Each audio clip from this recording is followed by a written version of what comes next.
কাজিৰঙা ৰাষ্ট্ৰীয় উদ্যানত চোৰাং চিকাৰ বিৰোধী অভিযানত প্ৰথমবাৰৰ বাবে ব্যৱহাৰ কৰা হ'ল থাৰ্মেল ড্ৰোন।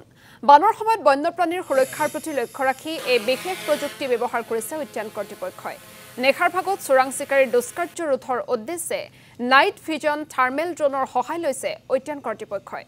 উল্লেখযোগ্য যে বানৰ সময়ত উদ্যানৰ পৰা ওলাই অহা বন্যপ্ৰাণীসমূহে কাৰ্বি পাহাৰৰ লগতে আশ্ৰয় লৈছে দাঁতিকাষৰীয়া জনাঞ্চলত।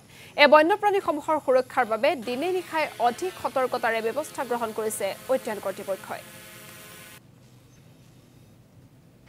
আমি নাইট টাইমত এনিমেল মুভমেণ্ট যেন মেইনলি নেশ্যনেল হাইৱে ওচৰত যিমান কোনো এৰিয়া আছে সেইটো এৰিয়াত এনিমেল মুভমেণ্ট ট্ৰেক কৰিবৰ কাৰণে অলৰেডি আমি এনিমেল সেন্সৰ চিষ্টেম ডিপ্লয় কৰা হৈছে। তাৰ ওপৰতো এতিয়া আমি infrared camera enabled drone use কৰি এতিয়া আমি মনিটৰ কৰি আছোঁ।